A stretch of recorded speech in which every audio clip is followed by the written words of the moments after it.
time I do that, it goes.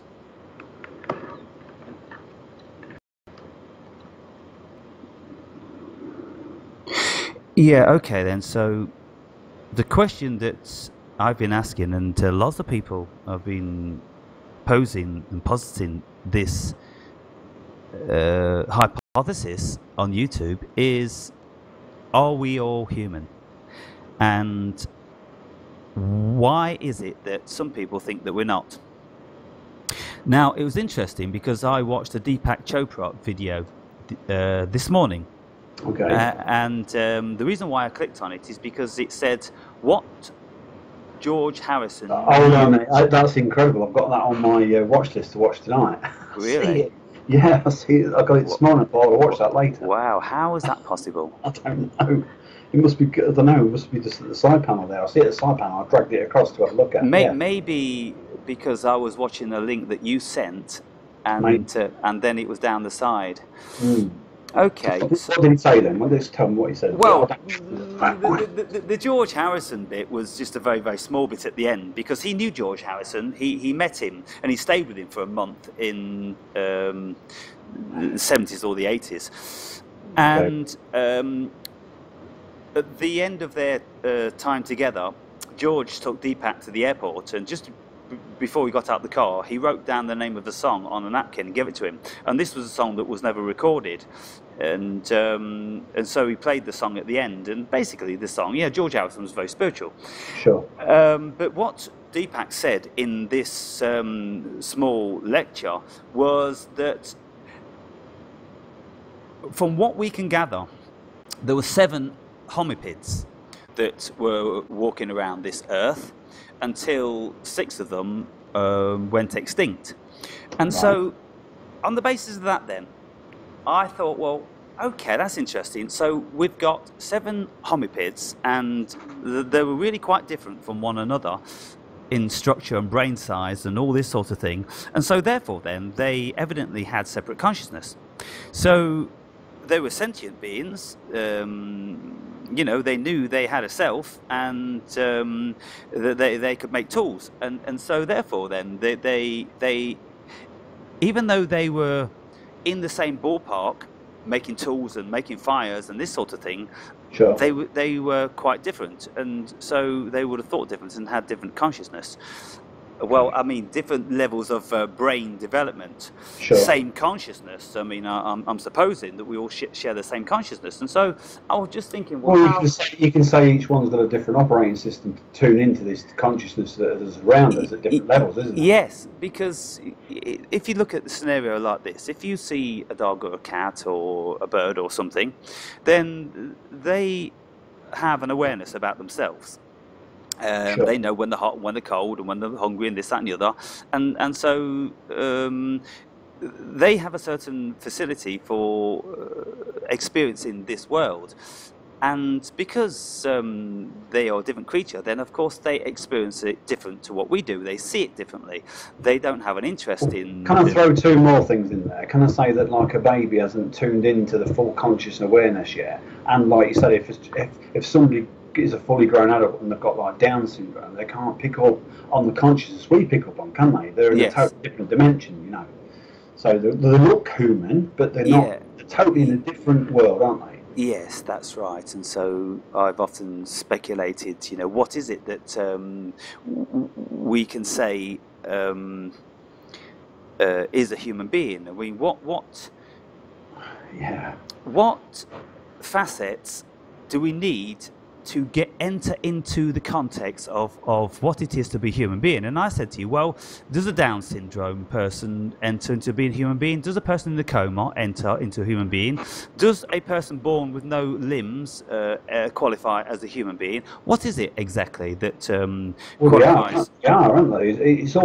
It's got to be something to do that. As long as the head and the heart's there, and the system itself is working, they can pick up on a very low kind of lower kind of key of reality, a lower key, you know. Yeah. And then what happens is, we've done this before with the piano, and whatever, it rises, and it's like you said, we can keep looking and looking and looking, and it seems to be never ending. So it's almost kind of, some people are stuck, and they've got not the capability to keep moving forward. They got me, keep climbing that ladder to see what's at the top and over the top of the mountain. They're stuck, and they're given their lot. So it can say, like, say Patrick said, are we being put here? Is it some kind of a sick fucking game as such, isn't it? Well, he mentioned Westworld, and so it seems to me that it's very, very much like Westworld, because the hierarchical difference that we've got going on, the people at the top are very, very different to the people at the bottom, and so are they humans? If you've got one at the top with their very, very sharp intellect and their massive world experience, does that make them the same as a person that hasn't been out of his own village he was born in and has an IQ of about 75? You know, what is it? But outside of that then, Paul, because you know, quantifying what it is to be a human being, probably just, I don't know, because you can say, well, if they have a brain and a heart, like you've just said, well, if the brain's not working, then are they a dead human? Yeah, we've said this again. If you're in a coma or something, where's the memory reside at that point in time? And then when you come back out the actual thing, what's that film called? Memento. With that Guy Pearson, if you look at that film, he has to keep writing things down, doesn't he? Because he's only got is it like short-term memory loss or some weird shit? He didn't even know what hotel room he was in the next morning. It's like reset. So it says that it really frames it. All this is a meat suit operating system, and we've all got different levels of consciousness. Consciousness is there. It's there all the time, but it's how this picks it up. How good is your receiving system and transmitting system, you know? And not everybody can teach that within, you know, if you've got like a malfunction, like you said, with something that's kind of not going to give that opportunity, that chance to that person to get to raise up to those heights, or again, like we've said, if the operating system's interrupted, like it was with you, like it was with me, like it was with Patrick, the operating system is interrupted, and then what happens is it sets us on a totally different perspective of how this is, because we realise then that there's more to it than just the normal, just the normal Joe in the street. It's kind of, we can see how it all knits together, and then when you say, look, everybody wake up, they're not going to wake up because they don't even know they're asleep. And yes. And then if you see, like Patrick was saying, all these people, these very, very wealthy people that he's been working with for many years, he said that, well, I mean, there's a large percentage of them which are no more brighter than the average man in the street, and yet they're millionaires. How does this work? What is actually going on? But we know how it works to a larger degree because it's all contacts. It's like you're born into the families, you go to the right schools, and through these schools you have these contacts. The old boys club, isn't it? Like because everybody is put into positions of being bankers and being CEOs and being generals and all this sort of thing. They're all moulded and created for the specific jobs in mind, and so you look at that and you think, well, it's only based on our experience, and our experience determines what level of consciousness that we have, and so. So what was he saying about? Is it about, I can't remember what they call them now, where there's is it non-player something, non-player or something player, like people around us? They reckon they're just like kind of part of the scenery. An NCP. Something like that.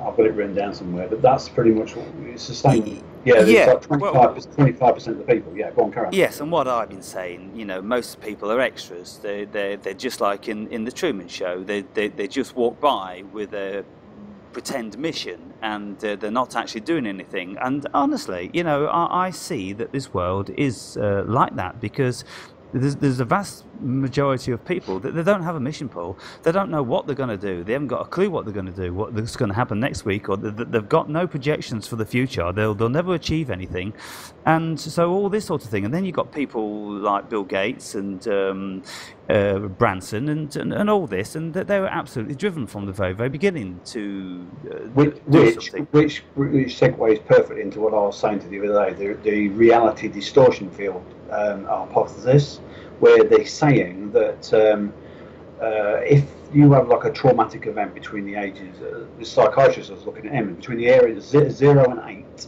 your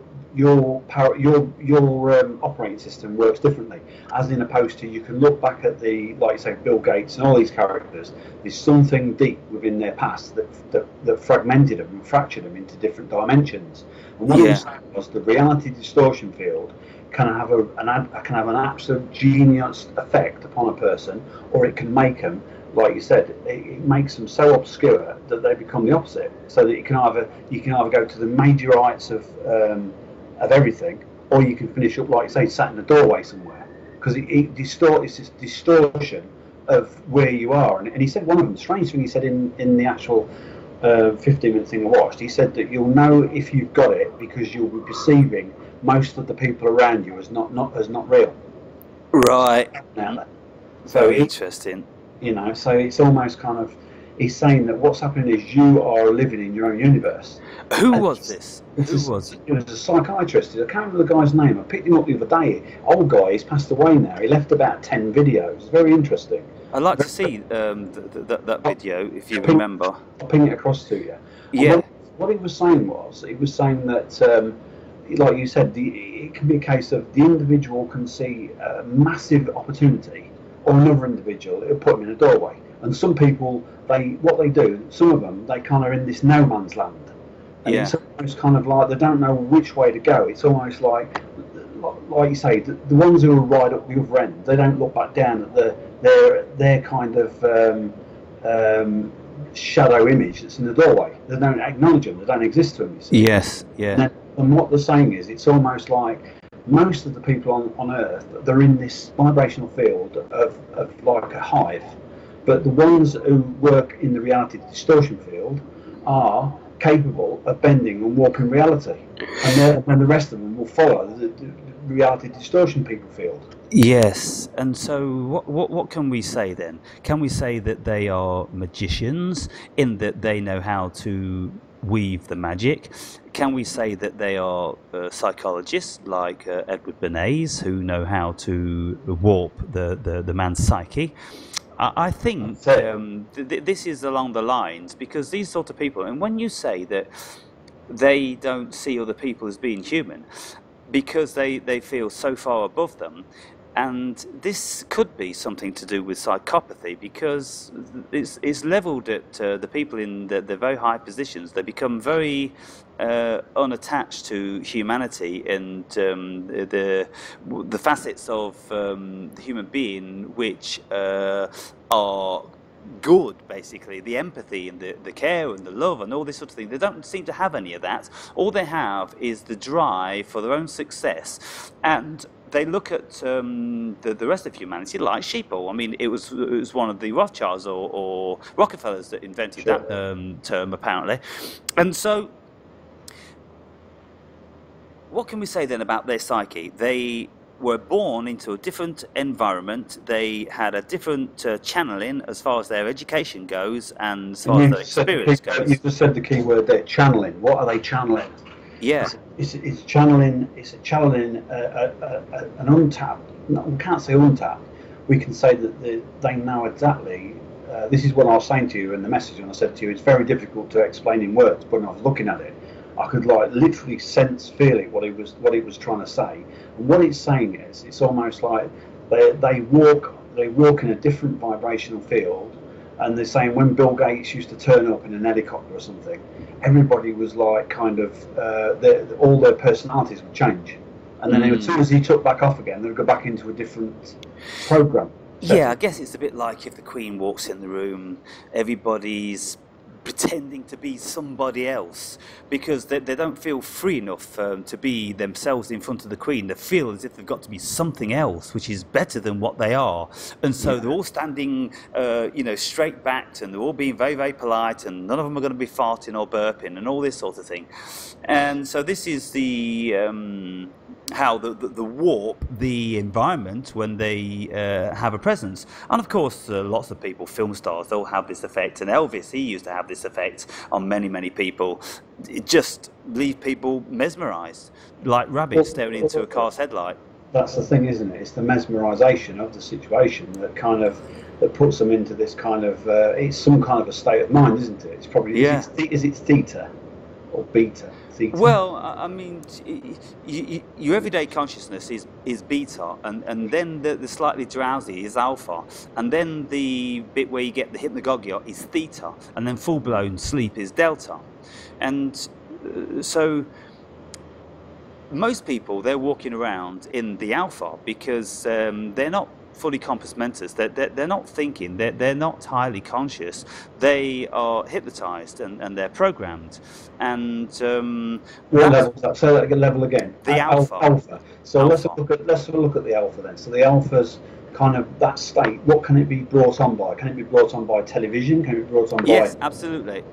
It can be brought on by when you're driving on a motorway, for instance, or when you're driving on a very, very familiar route. Because what happens is your mind, your unconscious takes over the driving, and this is why very often we forget the actual journey, because we've been thinking about something else, because we've done it so often. Your unconscious knows exactly what to do and all this and that, and so therefore you go into a different state of mind.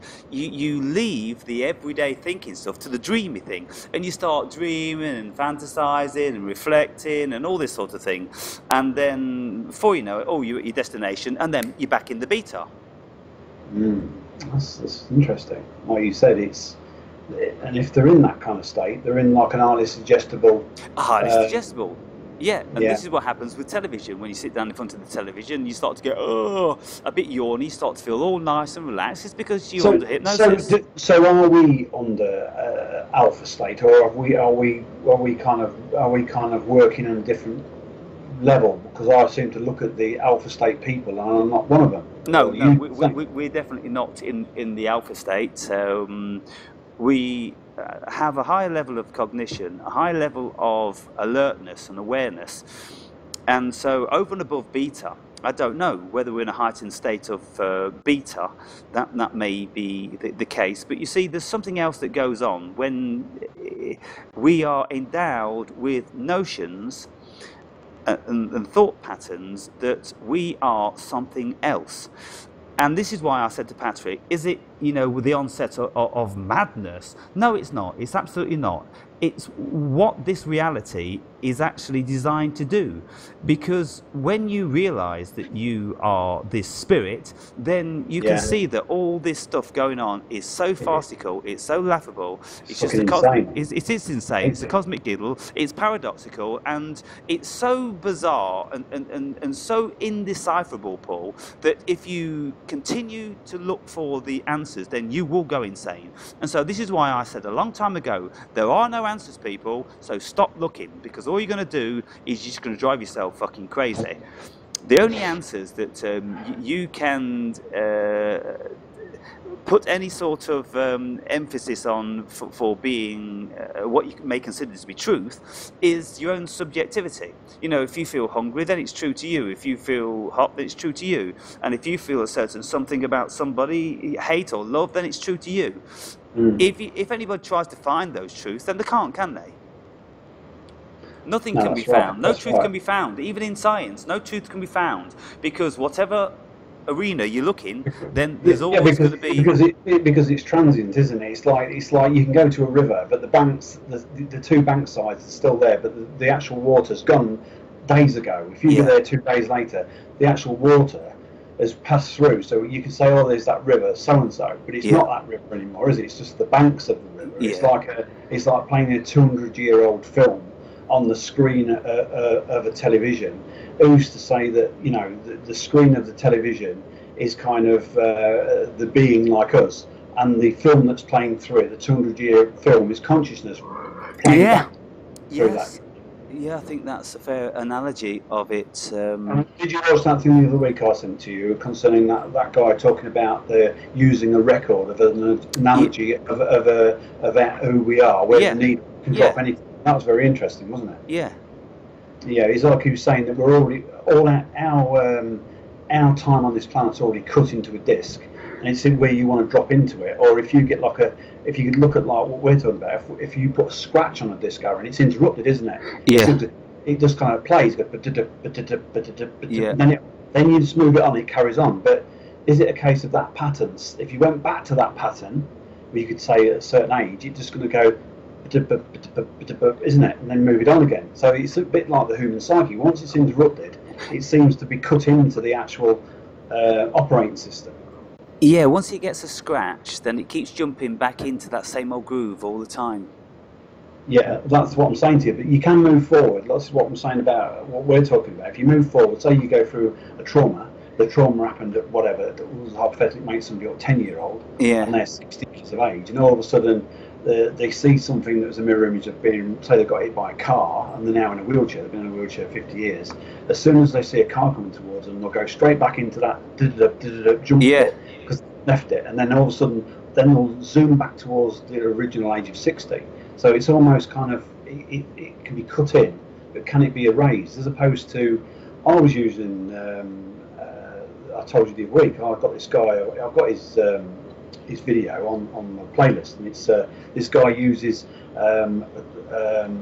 clown music and juggling clowns to interrupt an image of well, when I was drowned, I thought I'm going to use it. Right. I went back into I went back into the people drowning me, and then I turned it black and white. Then I shrunk myself down to the size of about a mouse with two people the size of mice next to me. Then I expanded myself out. Then I went black and white. Then like he was telling you to look at it like you're looking at the actual incident. Yeah. Then he said like go away from it, turn it upside down. Then this music started playing, and he said look to your right. There's clowns there doing juggling.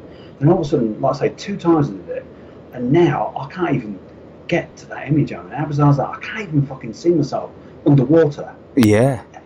I can't, even though I'm thinking now, it won't let me. It's done something to the thing, and I'll ping it across to you later. Listen to this guy. He's only got about 5 videos. This one, he's below it, helps so many people, and he's interrupting it with some pattern. He said you'll never get rid of it, but what you can do is interrupt it and realign it so it's kind of acceptable towards your psyche. Yeah, very interesting. And so there's many things about the mind that most people don't grasp, and there's probably some stuff that we don't know what is actually happening to us via radio frequencies and various shit like this programming. And maybe there's a high level of subliminal programming that is outside of the Jungian and Freudian psychology, you know. Something right. over and above the Edward Bernays thing, because that is, you know, for a reasonably intelligent person, it's quite elementary.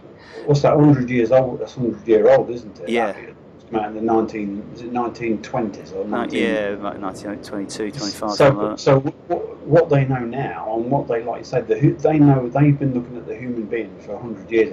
They know exactly every tickable. You know, like you said, you go. Remember when we used to walk past them schools? You look at a school, just a normal primary school, and it looks like a prison, doesn't it? Yeah. We said that. It just looks like these prison. days, they never used to have all these fences around them and all these, you know, security and cameras and everything like that. Yeah. Oh dear me. So, we diverted from what we were saying. Then we were talking about whether we are actually all human, and because we feel a different energy from a certain somebody, and so I want to try to talk to more people about this within our little community, because I want to see if anybody else can really express it. Now, Patrick did a good job of it, and he gave me a couple of pointers, and so it was very interesting to me to hear somebody so adamant that we're not all the same. And you know, I've said on lots of occasions, to make a point, then, you know, we're all the same in as much that we all share consciousness, and everything's the same. The tree's the same, and the building's the same, and everything's the same because it's all a figment of our imagination, really. But if you get into the phenomenological world, if you get into the spiritual world, Paul, whereby you step outside... No, it's totally different. Like you said, it's totally... And it's totally different. And so what we're starting to do now, when we're starting to tear the fabric of this dimension, we're starting to see that, hang on, we just have a very, very tiny slither of perception, how we see this reality. And when we have other experiences like you know, psychedelics and this, that and the other, then we can experience something very, very different. And so we know that when we get into a different set of level of consciousness, then we see the world in a different way. If you get into a very negative way, like depression, then you'll see it as a very, very dark place, a terrifying place. If you get into a very, very positive mindset where everything's going great and you're in love, it's a beautiful place. And so these are different levels of consciousness. And so if we can extend these levels of consciousness vastly, then... Let me just use another analogy about when we first was taking that kratom, for instance. Our reality kind of just unfolded quickly, remember? Yeah. And then all of a sudden it closed again, didn't it? It didn't last very long. Yeah. But it say that once you've actually driven, I think it's a lot to do with, like you say, the neurons. Once a new pathway is being built, when that new pathway is being built, it feels new, doesn't it? Everything feels new. And then all of a sudden it gets, like you said, you could see like a married couple been together for 10 years, and it's the same old, if they're not moved on or evolved. They're there next to each other because that neuron's still saying you've got to sit here, you've got to sit here, you've got to sit here, and it's almost like they're feeding each other's projections, aren't they? Like a gaslighting. Very bizarre. Yeah, they've just they found themselves in a level of stupor, really, as far as the consciousness goes, because they actually hypnotised each other.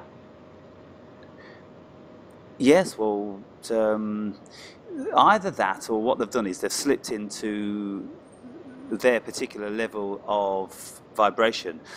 Remember when I did that analogy of the D strings on guitars being in the same vibration? Well, sure. You know, when you meet somebody that's of the same vibration and you feel very, very comfortable with that, and then you remain in that level of vibration, Paul, and you never get out of it, because that's the level that you thought, or at one stage in your life. You see, what happens is with people, obviously they start off in a certain vibration, and the two partners are resonating at the same vibration. But what happens is in time that one of them starts to get out of sync, or maybe both of them get out of sync. And can we say it's the hearts that's kind of connecting? It's this heart energy, isn't it? Like yeah. Yeah, that particular vibration. And so maybe then some people are destined to grow, and when they grow they morph into a different vibration. Instead of being a D string, they'll be a G string, and maybe they'll keep going on to different levels of strings as their vibration changes. And this is the nature of the spiritual path. Your vibration will be changing from that which you were, and I can look at myself and you can look at yourself, and we'll know that we're different creatures from what we were like 10-20 years ago.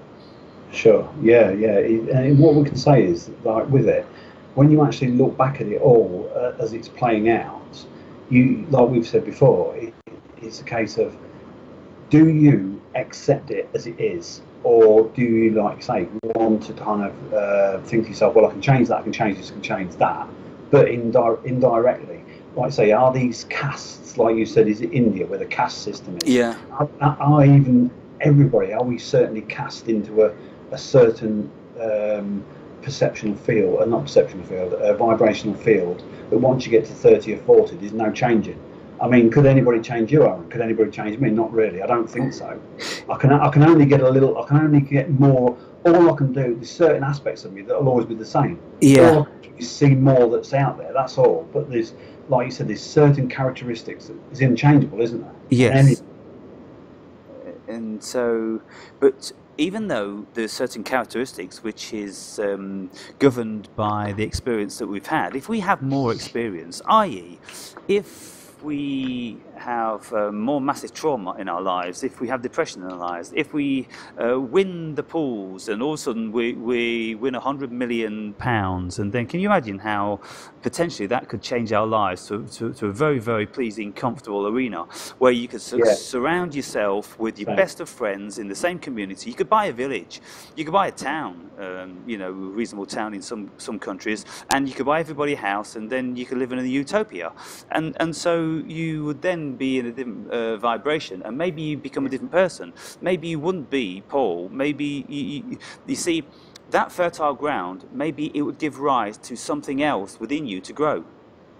Yeah, that's interesting. It's almost like when we used to be in Bradgate Park, for instance. You used to see those trees. We didn't know how they was kept on, how their roots was holding on to the edge. All the rock had fallen away, hasn't it? You didn't even know it was up. So if you got hold of that tree, pulled it out of the ground, and put it into a beautiful soil somewhere else, and let it flourish, and it didn't have to struggle against those forces, you'd probably probably morph into an even beautifuler tree, wouldn't it? Yes. And so if you uproot something and put them in a different environment, then I'm pretty sure with most people, if you take them out of a bad environment and you put them in a good one, then you'll see positive growth. If you take somebody out of a positive environment and you put them in negative, then you're going to see diminished growth. And I think, though, so what we can say is then that the vibrational field around us, we slip into that.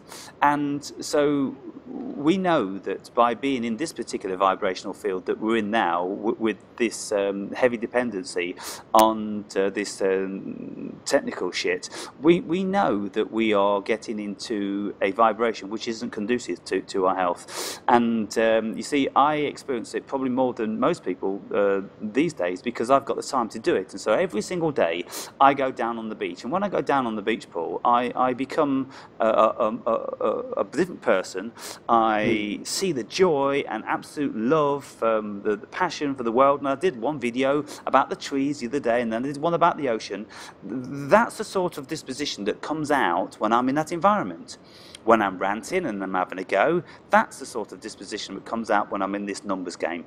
And so you can see that. Because you can say that if you did like say a ranting video, this, that, and the other, it's only from an incident that's happened on your laptop that you've taken out into a field or something, and you're talking in the camera. Yes. It wouldn't happen in context. But then again, it probably would happen if we lived in a village of 200 people. Well, probably the same interactions would happen. You know, it's just human nature, isn't it? But like you said, if you're left to like what you feel, if you're left to get your vibrational level in tune with nature, and you feel good at that, and then like you said, if all of a sudden this electrical stuff then transfers onto the beach or whatever, and then you know that there's an imbalance there, isn't there? Yeah.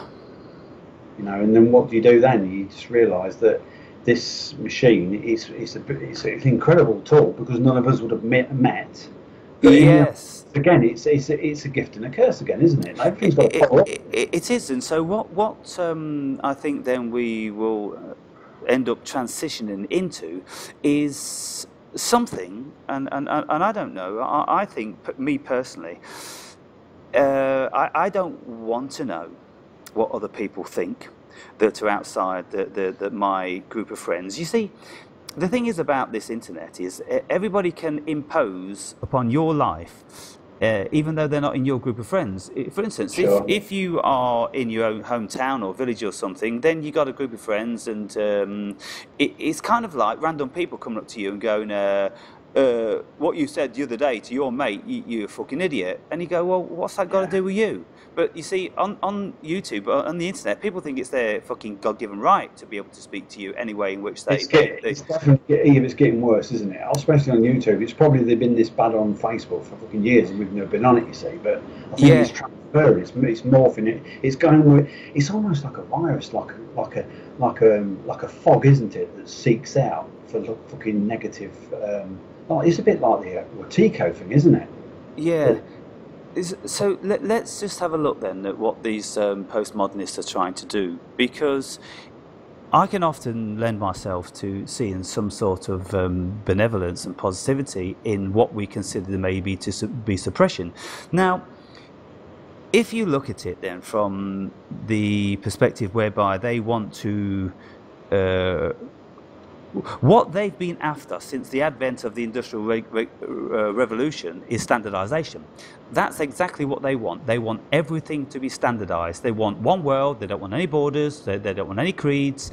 They don't want any differences in currencies and any difference in language. They want a complete and utter standardization. And within this standardization, they want it to be tranquil. And so therefore, then they've even gone as far to de-standardize the male and female. They don't even want that. They want a one standard. And it's like YouTube says, the people that were responsible for YouTube, I watched an interview the other day, and what he said was that, he said, I think it's Google or something like that, he said, listen, I sent you stuff, yeah. Oh, did you? Okay, so you if you ask Google a question, how many answers do you get? And then the guy said, well, loads. And the Google guy said, exactly. What we want to bring about is when you have one answer, one question. One question, one answer. That was Bill Gates, that was. Was that Gates, was it? That was Gates, that was Bill Gates, that was, yeah. He's old, isn't it? I think it's Bill Gates, or was it the other one? No, it's the other one. There's another one. But he is the CEO of the... Yeah, because I didn't recognise him. And so therefore then, if you look at that, then they want absolutely calmness, they want pure tranquility, they don't want any upsets, they want... people to be completely sedated. So let me interject in there then. So we've said this before, when you've actually even said, wouldn't it be a better world if it was all kind of dancing to the same tune? There'd be none of the clashes. I mean, is there any other way, Aaron? I don't know.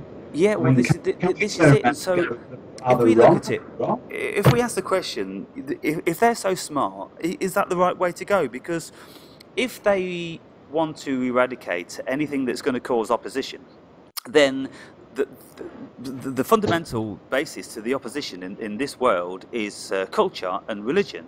And so therefore, if you eradicate cultures, which they're trying to do, of course, in introducing all the Muslims into Europe, if they're trying to eradicate borders, which they've got on the agenda, and if they're trying to eradicate religion. Now, they're not tackling religion at this moment in time because they know that is the greatest problem they're going to have. And so how they're going to be tackling that one then is via the false alien landing, that sort of thing, which is going to eradicate all these religions overnight. And so they've got it all planned. And if you look at it like that, I don't think it's a bad thing per se to... What are you on about? There is a fucking alien in the White House now. Yeah, he looks like a fucking orangutan. Is that the one you're on about? Yeah. From the constellation Orangutan. Oh yeah, from the constellation Orango. It's human diversity that's been the bane of our survival. On the one hand, but the human diversity has been the reason why we've progressed, and so again it's another absolute paradox. But you see, they're eliminating the paradox because they are going to be the ones that's going to be leading the progression. It's not going to be down to the people. So the elders, governing bodies of elders, they're the ones that are going to be instructing the sheeples into what to do, and the sheeples are not going to be arguing amongst themselves. They're just going to be carrying out orders. Yeah, and it's so what you call on the edge. It's like people here. I mean, you obviously know what's happened in the UK. It's all snowed in, and what they said was a lot of things was like somebody knew that they could get this train from one part of the country to the other, and somebody phoned them, and this person said to them, "The computer states we can't move the train." So the computer system's worked out we can't move the train. Yeah. So it's not, and eventually, where do you get to the point where do you ask, like we've known before, have you got to ask every fucking thing from some kind of robotic working out system? Yes. Well, fair dues, it could work out in retrospect, but so the whole country's nearly come to a fucking ground to a standstill because it doesn't know how to work out of the paradigm it's been working in, which is, like I say, heading to like an outsort thinking. In the cities, they just don't even know what to do. It's like they're going, old glitch, fucking what's this stuff coming out of the sky? Yeah, so if we can become entirely dependent on the computers, for instance, if the computers decide on the temperature and on the amount of snowfall what the operation is, then they've standardized it again, haven't they? Because throughout the whole country, throughout the whole European Union... How can you standardise nature? It doesn't work that way. Well, no, but they're standardizing the response to nature. That's going to be interesting, isn't it? Because they want to eradicate the human failing aspect, the bad decision making. You see, the things like in the councils, particularly in Leicester, on one particular year, the council was so squeezed for resources that it didn't, because it had say 4 or 5 mild winters. This particular council governing body that was in power at that moment in time, they'd only known it to be mild winters, and so what they saved on one year, they said, well, we're not going to invest in rock salt. And so they never imported rock salt, and so then all of a sudden the winter fell foul and it was minus fucking 15 or something, and they never had any rock salt. And so that was the human error, and that was based on miscalculation on their part. But if it's left down to the computer's always going to take into fact the probability, and so you would think they're always going to have a probable solution in place. So it works in certain ways, and other things that it shouldn't. When it comes down to the humanitarian aspect, like we said, is it standardising everything? Is postmodernism what you're saying? I haven't done a great deal of digging into it. I just know that is it the snowflakes you're talking about? Is that what they're called? Snowflakes? I don't. Yeah, I think there's a nickname for them. But the snowflakes, they want everything. Right. Everything white as fucking snow, and limp-wristed liberals at the end of the day that just don't want any altercation or any difference, or they don't want to give rise for anybody ever feeling out of sorts with themselves. And so all this is ever going to lead to is mediocrity. And this is just what Jordan Peterson was saying. He says, well, and also, of course, Joe Rogan, he was saying, well, look, if you have this level of mediocrity, if you don't acknowledge effort and the energy injection of will, for instance. I mean, like Joe says, well, look, everything he's ever achieved in his life has been based on the amount of energy he's directed by his intention. And so if you won't ever benefit from a directed intention, then you're never going to be directing your intention, and so you're never going to be achieving anything, and so you're all going to become useless sloths at the end of the day. If you take will out of the equation, it's like there's certain aspects to do with creational process. With an artist will need the willpower to go on to that. Even he would need that willpower to create that masterpiece. But once you take that out, that's the main component. The rest of it falls down. You're literally like a pig in a fucking field or a sheep in a field. That is the main. That's the key to the. I think there's a five-point process from thought, imagination, willpower to kind of application and manifestation. Yeah. You know what I'm saying? Yeah. There's that points of reference, then it's there in reality. You take out willpower, the other four don't work. And also, if you take out the probable the probable ratio application. I'm going to say I don't know. Ratio. Lost of words. If you don't want to offend anybody, if they can't be winners because when people lose, it makes them feel bad. So if you take that out of the equation, then this is what they're trying to do. This is, of course, what they're doing in schools, Paul, that nobody is a winner, or all you do is partake. And the reason why there's no winners, because they don't want losers, because there's only ever going to be one winner, but there's going to be lots of losers. And so when people lose, they realise their inadequacy, and they think like, oh, that person's better than me, I'm too fat to run like he does, and all this sort of thing. So it's taking out the challenge in human being then, isn't it? It's taking out the desire for prowess in any shape or form. But come on, let's have a look. okay, they're doing that across the board in all areas. So what is their end goal?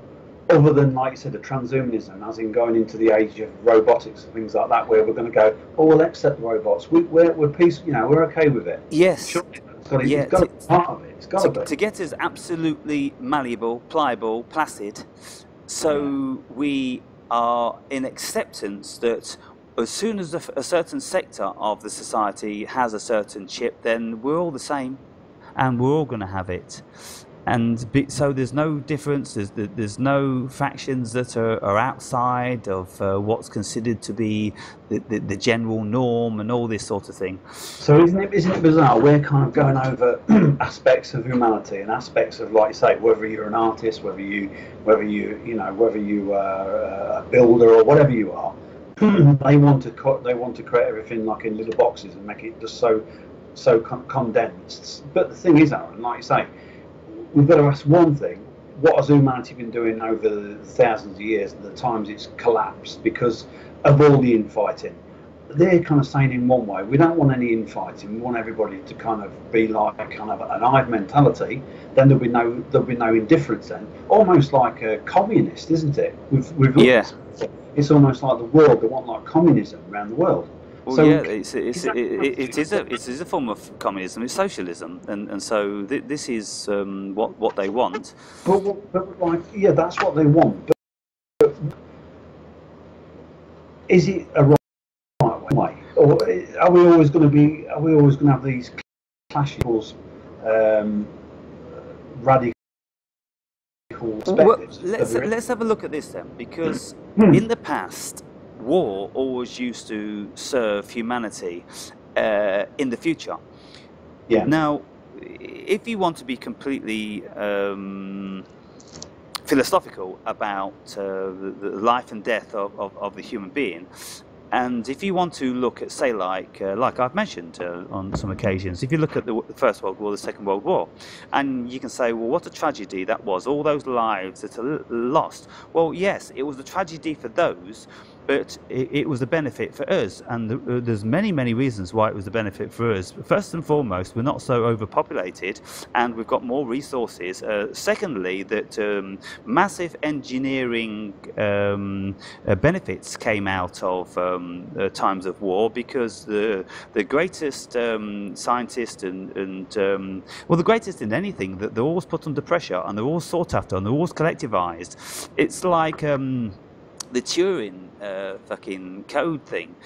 They got the biggest brains from all over Europe, the most renowned and revered mathematicians, all under one building, you know, to crack one thing, and they cracked it. One man cracked it in the end. Right, and so that came out of war, and that was absolute genius.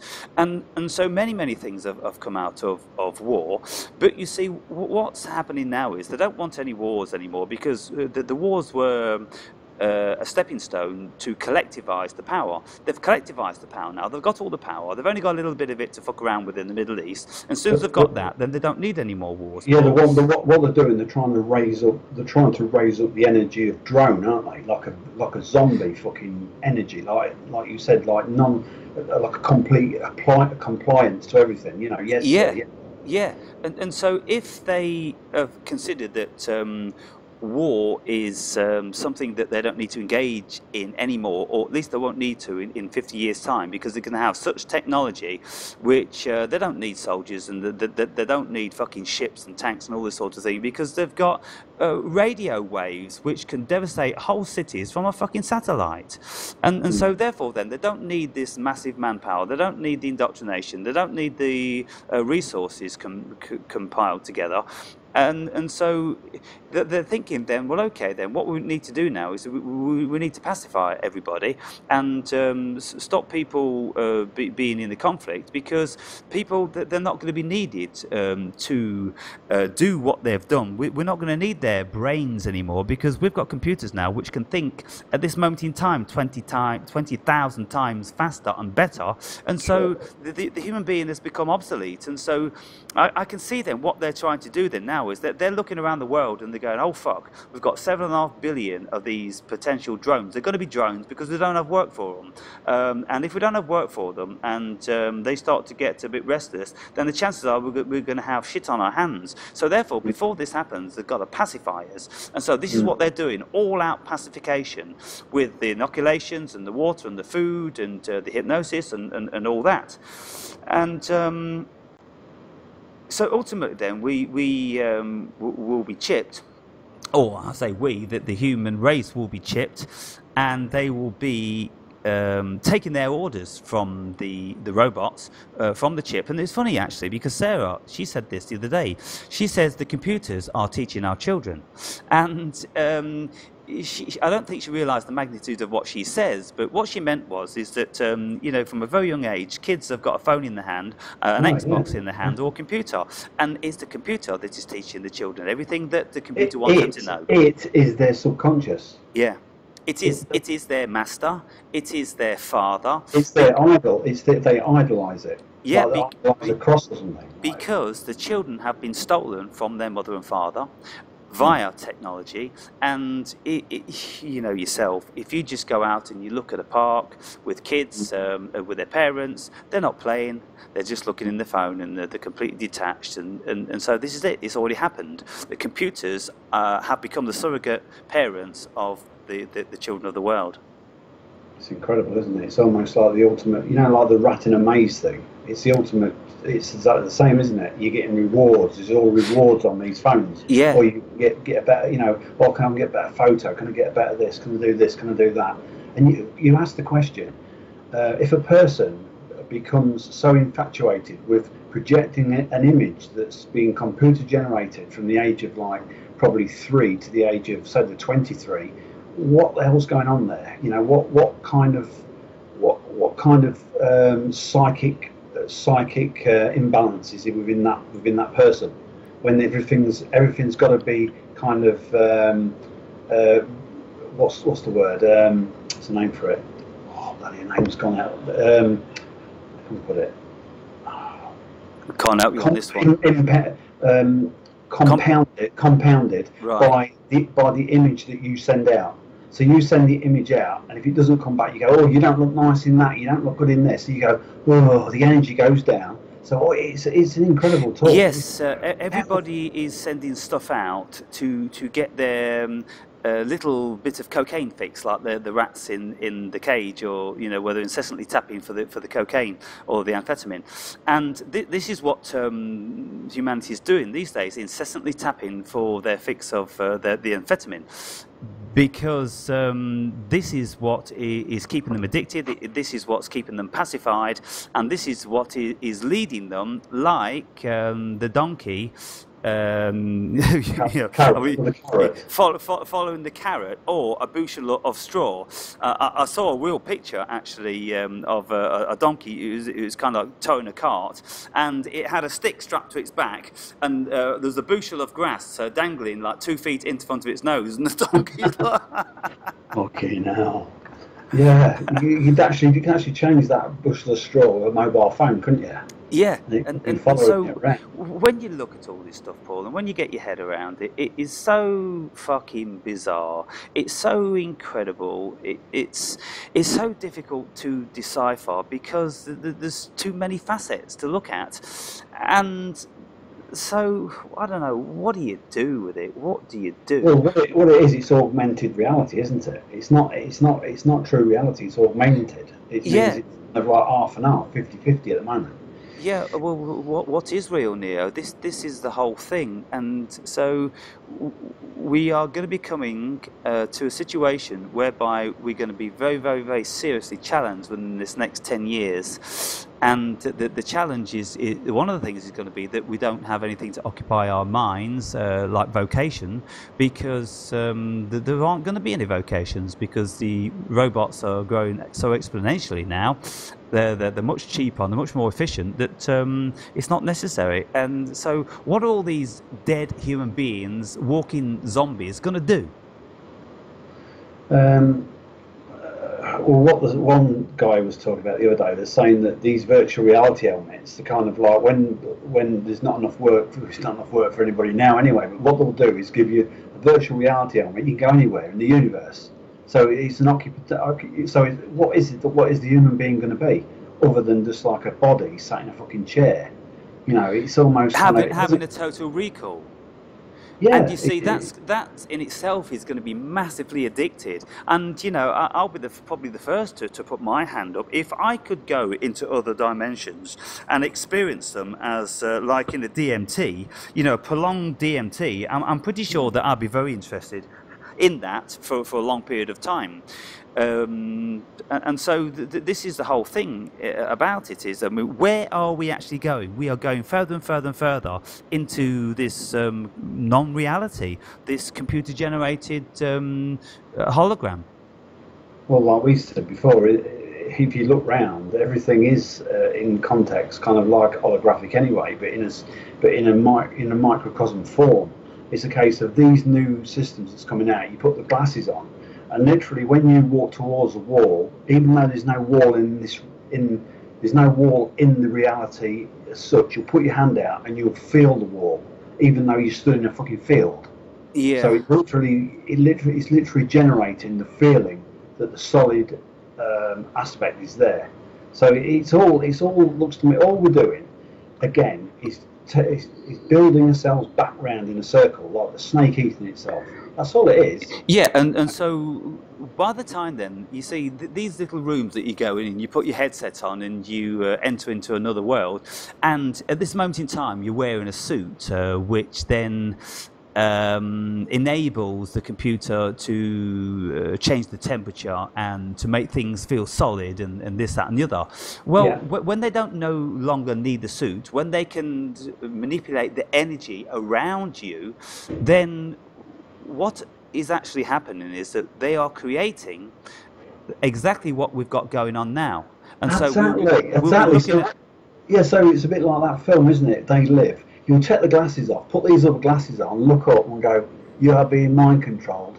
And then all of a sudden you'll go into these other glasses, then you'll put some other glasses on and go, you are being mind controlled. It's a fucking circular motion. It's like you can't get out of it. Yeah, one mind control to the next. Very, very curious. And well, that's like the Mobius strip that I showed you a few months ago. That strip of paper where you can't get out of it. Yeah, in a continuous loop, and you think you're actually going somewhere, but you're not. You're stuck in like a constant feedback loop, which is like the human being thinks he can get out of. I don't think we can. And I think what's happening is lots of respects with these computers is that they're showing us more and more that we can't depend on our senses. And so they're putting us in a great position of insecurity, doubt and fear, because the ego is dying a death. The ego is grappling with it at this moment in time, and this is why I think we've got so many people which are really out of sorts, because the vibration which is pervasive is challenging the ego, and it's saying that you can't depend on the ego. The ego's obsolete. What you're going to depend on now is me, and I'm a computer. And so you're no longer depending on your brain to work. If you want to do a mathematical equation, then you just type in buttons. If you want to write something, it preempts it for you. And of course, you only need to say the words, and it writes it or it sends it. And so it's fabricating you there. Now I'm looking at you, and if the computer was turned on, you'd be looking at what you think is me. And we think we're listening to one another, but we're not. We are engaging entirely with a computer. Only you happen to be sitting, say, like 2,000 miles away, imagining, Paul, that you're speaking with me. How's that for a head fuck? Well, you know what I think, Earl. It's all like say, it's all like kind of. It's all mental, isn't it? It's all mental. Are you gone mental? Yeah. So picture this. You can't see me now, but I'm sitting on my chair and I'm looking around this room and I'm thinking about you sitting in your room, and I'm talking now into the air as if I'm talking to you. And so if we but you know what we're like anyway. When we go for a walk in the forest, the body's not there. We go into a totally different space anyway. You know, this kind of universal space that exists. Yeah, you imagine. Say again. Sorry, I put it in there, mate. No, I was just going to say, what's the difference? You see, if we could speak telepathically, then this screen wouldn't be necessary. You see, we'll be doing exactly the same thing. I'll be speaking to you 2,000 miles away through telepathy, and if we had the capacity to see vision, like lots of people can these days, and Sure. it's said that they could do even better. They can get the mental vision. So if our memories were so good that we could have the clarity of vision, and I could remember you standing next to me in Bradgate Park like a hologram, then I could be engaging with you via telepathy, and we have an absolute holographic relationship, aren't we? Well, I've been looking at this channel, and this guy on there says get something like that you can use, like a button, right? And so I've got this thing here. Can you see it? Yeah. So what it is, it doesn't move in and out. So what he says is the first thing you do. This is how powerful imagination is. He says press it, close your eyes, imagine you're on a beach. So you've got to build the beach, and you can have trees, palm trees and birds and this, that, and the other. So I close my eyes, imagine that. And he said, then imagine you're in a forest. He said, give it a day, then imagine you're in a forest. So imagine I was in a forest. Then he said, imagine you're in the North Pole. So I closed my eyes, imagine I was in the North Pole, and there was a polar bear there, this, that, and the other. He said, after the fourth day, he said, just press it. So I pressed it like that, and I was all upside down on a bridge. Right? My feet were stuck in these calipers, and I was swinging like that. And I'm like, where the fuck am I? And I was miles, I must have been about half a mile up. And it was like that bridge in America. I was all upside down. I was looking round, and then I opened my eyes, and then I closed them again, and I couldn't get back to it. And then I did it again.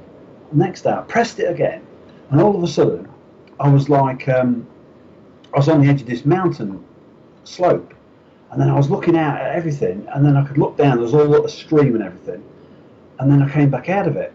But I can't understand how I can do it. How vivid were those visuals? Like I'm there, like I'm actually there, mate. Wow! I've got to try that. So just tell me how you do it again. You get. You need, like, you know what I'm like with bits of things. So you just need something like a button or like something that you can press, like physically press, like you're doing something. Right. Like Okay. Well, for instance, I'm holding up a lip seal now. Could I use this lip seal? Yes, you could do. So you've got to then kind of close your eyes, imagine that you are on a beach somewhere, or I'm pressing it quite firm, yeah. Yeah, you're pressing it quite firm, and then you've got to. Can you close your eyes and can you build the beach? Can you build a beach, or no? I'll give you something to build. Build a. I don't know. You're in a busy city. Yeah, I can never build with great clarity like people say they can. And so this is the thing, and I discovered this more succinctly when I was doing self-hypnosis, because some people, they can see very vividly, and when you take them through, oh, you're on this beautiful beach and this, that and the other, then they say, oh yeah, I saw it, and this and the other. And this is why I said to you, when you said that you had a vision about this and you saw this and you saw that, I'm like, what do you mean when you say you saw it? Did you actually see it in your mind's eye, like a bit like on a mushroom thing, or a bit like on a DMT? Your mind can create this shit, or a bit like in a dream. You can see, sometimes you can have a dream when they're absolutely crystal clear and unbelievable clarity. But most dreams are kind of murky, and I can never get any crystal clear clarity. It doesn't matter how deep meditation I'm in. My mind can't create that. Outside of a dream. Well, that's why it's bizarre, because what he says, after 3 days of doing it, you should be able to press it, and if you've got a strong imagination, you'll just end up somewhere. It's not a case of I just thinking. When I pressed it, closed my eyes, I just ping up somewhere, and I thought, what? And then I did it. I did a different one. You can do a different one as you go into sleep. Hold on to this thing or whatever you've got and press it and build a world. And what I did. The other day, I did it, and I was like kind of in a meditation, and I pressed it, and as I was building it, I was inside of a building, I wouldn't say a mansion, I don't know what it was on the outside, but it was like a tunneled building. I was inside of it, but everything was rainbow coloured, right? And I walked to this door and opened the door, and as I looked into the actual room, there was like I've actually done the face of this thing, so it might scare you. So there's this being in there, but the body was really long, and it was about 8 foot tall. Right. And it started talking to me. And I thought, this is fucking bizarre. Then I went further down the hall. Then I went into the left-hand room, and in there was this, again, like a rainbow creature, but it was like an egg shape with 2 feet, like sharp teeth. And it was going, you want to be further down? And it come running at the door. I shut the door, and then I went further down. Then I went into another room, and there was a star, like a star shape in there with a rainbow. But the first one was the most bizarre one because it looked a bit gesturous. But I'll show you a picture of it, right? I'm not a brilliant drawer, but you'll get the idea. It's only the face of it, though. Can you see it? Yeah, yeah. But there was a long body. It was like about 8-9 feet tall. That's all I can say it looked like. And it was talking to me. I'm thinking. And it said, you've got more rooms to go down. And then all of a sudden, I just kind of drifted into like a sleep. But that's where it was. And I thought, how bizarre is that? Yeah, that's very DMT-esque.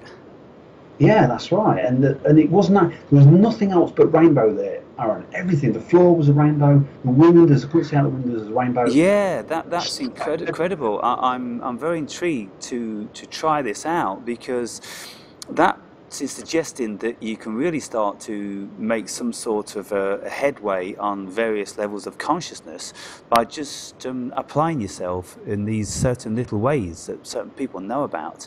I mean, if I saw that, if I could do that, that would blow me away, just like a DMT, because I'd have my own DMT in my mind that I've created myself, or at least I feel as if I had a little bit of responsibility for it because I was intending to do something.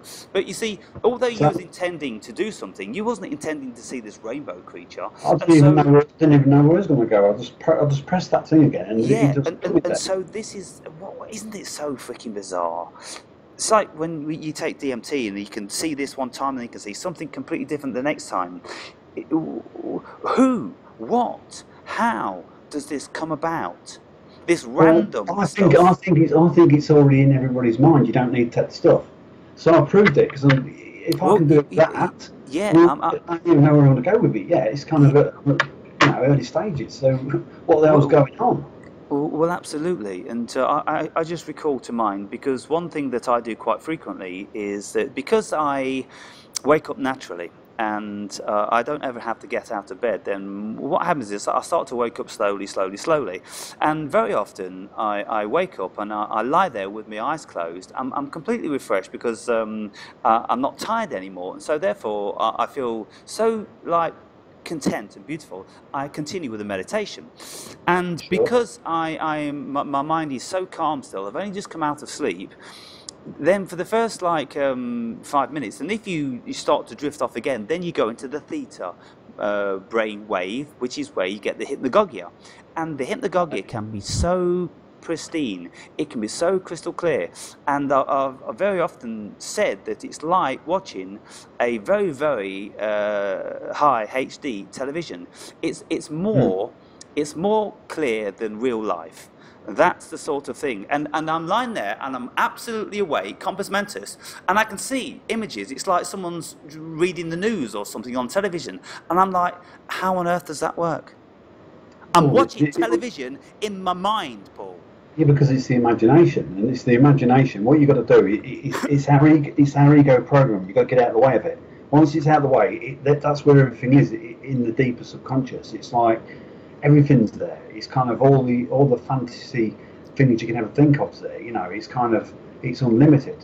It's just literally quadrillions of bytes of information that you can actually go into. It's like, you imagine this, like I'm in that room, I'm in that mansion the other day where I told you about the dream, and I'm in these places. Who's to say that I'm stood on that mountain edge, or I'm stood in the Amazon jungle? But the Amazon jungle in this reality I'm dreaming at, the trees are only a millimetre tall, and there's thousands of them, and I'm only like I don't even know what's less than a millimetre, but so tiny.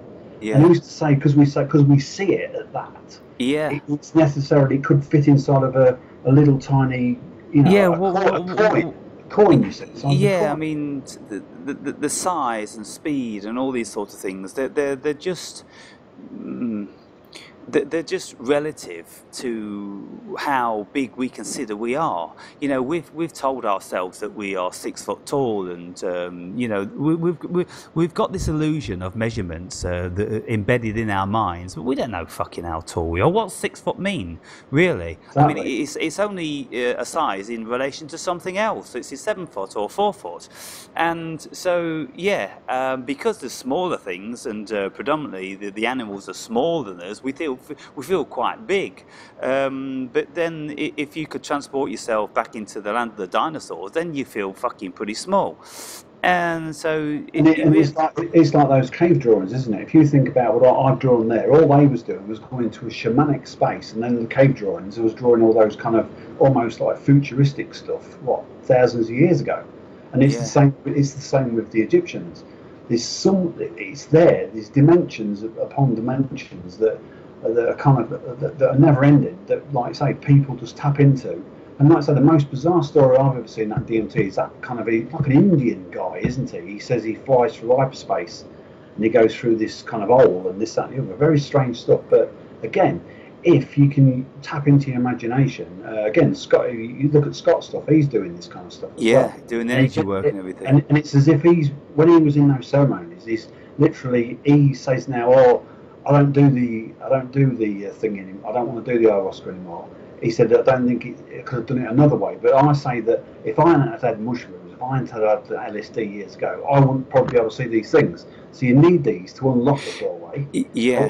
You know, else it doesn't let you in. It's like Scott wouldn't have probably been in the same position he's in now without unlocking it and going through that trauma, because now he looks like he's kind of turned the corner, really. That's right. And so to wrap this one up, then, what I'm really enjoying is with our little community is that we're speaking at such a depth, and we're really getting towards the paranormal. We are starting to test the boundaries. We're looking for the tears in the fabric of what it is. We've got to leave all the political behind. It's not. Yeah, no, we really do have to concentrate on the spiritual and the introspect a whole lot more, and do tests like Patrick and I were speaking about. We'll do the power of the intention thing, and you know. Then you can do the magic button test, mate. I'm going to do that. I'm going to start that tonight, and this is how I want to start to go forward. Because this matrixual stuff, it really isn't serving us. It's a complete load of bollocks, and it just stifles your development. And so we really just have not to pay any attention to it and just rise above it. Because if you look at it, Paul, what really is going on? If this is all a game and it's all a big challenge, like everything is a challenge, and this is another challenge, and like a white wizard, what we've got to do is we've got to wave our freaking wand at them, blast them into oblivion, and carry forward on our journey. And we've got to know that we walk tall with a big stick, and that these rats nibbling away around our ankles, they can't do nothing. And so I'm not going to let them bother me in one shape or form. Whatever direction I'm going to be going in is I feel that Patrick got it right spot on the other night. You couldn't have asked anybody to put it in a better position. Like he said to you, you're always going to get somebody trying to stop you getting past that last point of the ceiling. There's always going to be stopper points there, and then you know you're getting somewhere. If there's actual tension, you know you're getting somewhere, even though it seems at the time it's fucking never ending. You think, what is this shit? You know, it's almost like we're trying to get it. It's almost trying to get out of quicksand, isn't it? Yeah, and if you look at all the obstacles in life we've got, if you look at, like, if you're a boxer, for instance, and you start off, you're doing your training, then... It's time for rope-a-dope, mate. It's time for rope-a-dope. Yeah, it's time for rope-a-dope, definitely. But if when you start a boxing gym, and I'm speaking from personal experience, then you're starting with amateurs, and nobody's particularly formidable, and you're not really in any danger. But as you get better, then your opponents naturally get better. And so then, when you are very strong and very fit, and you've got a lot of prowess, also of your nemesis. And so the energy's changing. As the energy evolves, the more challenges becomes to make the stronger that you've set out on the journey. Yeah, and so I don't think the energies which are going to be confronting you are ever going to go away. They're always going to be there, and they're always going to be probably on a similar level to your personal development. Otherwise, they wouldn't be a nemesis, would they? You Well, just no. You could knock no nail in without the hammer. yeah. No force. You see, you got to put two Yeah, aspects. and so what I'm thinking now is, and this is my whole philosophy on whatever these people are trying to do to me, I feel absolutely confident and calm in that I am doing the right thing, and that there isn't anything negative that you see, if I was doing something negative and I thought I was doing something negative, then I'd be carrying the weight of that, and I'd be having doubts, and I'd be feeling guilty and all this. But I don't feel guilty. I don't feel sorry for any single word I've ever said, because there's never a bad intention behind what I was saying. And so therefore my heart is pure. It's clean, and these guys can't touch me. They can't touch you if you've got a pure heart, Paul. And so this is the whole thing about it. Because you are pure, that's why they want to affect you, because they don't like that, because they're negative, dark energies. Well, yeah, because if you say a certain keyword, you're going to raise up, like you say, like a dormant energy that's within a psyche that raises up, and then they get lost in it. It's almost like they get lost in their own maze of thought, and all they'll do is kind of challenge you, because they can't dissipate it. It becomes like a ball hitting a wall, and like a tennis racket, isn't it? Bing, Yeah. back and forward. So if you put the bat down and just leave the auditorium, all they can do is fire the ball, and the ball will never come back to them. Yeah, that's right. Just don't get involved with what they do. Just keep going forward with whatever we're doing, and paying attention on the future. And they'll just be milling around in the fucking undertow, or the whirlwind that we've created. You probably manifested the crabs in the bucket. Well, I mean, obviously, I have created these, and I knew I was going to be creating them. But you see, it was too boring, Paul, without them. And so I know exactly what I've done. I have created this, and I know, because I've created it, then I can diminish it whenever I want to. And I'll diminish it by not giving it any energy. And so if I ever do give it any energy, then I'm going to be using it for my advantage, because whatever they are going to be saying about me, like I said, it's bringing me into people's psyche. And so then it's giving more and more people the opportunity to see the veracity in what this negative energy is saying. And when people see me, meet me, or hear me, then they'll go, what's this fucking guy talking about? I can't see there's anything negative with what Aaron's saying. Exactly. And if some of it's like, oh, I don't really agree with that, well, we don't agree with anything. And so this is it. And so there's something happening between us, Paul, and it's too powerful to be stopped, because we know that we are touching on something which is over and above the vast majority of the people on this planet. And so, like you say, then maybe because we are doing that, then that's where the challenges are Well, coming. of course, it's a bit like the Spirit of the Endeavour. I'll just finish up with the Spirit of the Endeavour leaving to go to the New World. What you imagine the thoughts of those people on that boat? It was the Mayflower went to the New World. Yeah, The Mayflower. Endeavour was Captain Cook's boat. Right, as it was crossing the ocean, you imagine the thoughts on board that boat, and the different tidal surges and literally winds hitting it, and the thoughts, and you do not even know what the end journey is, but you know it's going to be like, you know, beneficial to you in the long run, isn't it? And that's what we do. We endeavour to kind of experience and go into areas that are kind of uncharted. Like I said to you, when you're looking into this metaphysical stuff, it is like uncharted waters. Yeah. So much new stuff out there. Yeah, okay then. Absolutely. So yeah, brilliant. Very nice chat again, Paul. And so we'll be in touch in the week. I'll keep you up to date with any other manifestations, what's going on. And I guess if you have a word with Patrick at some stage, if you and he want to get together, then you can get all the information from Iris' perspective, because obviously they share it, and Sure. I'll do some sharing. I'm going to be speaking with Chris tomorrow. I'm also going to be speaking to Mario. Stick your beak on, and I can't see you. Oh yeah. Yeah, so Chris and Mario tomorrow, so keep them informed. And then I've got Guy all day on Monday. I'm supposed to be speaking with somebody else. I'll just turn this video off. Bye, people. Bye. Yeah, so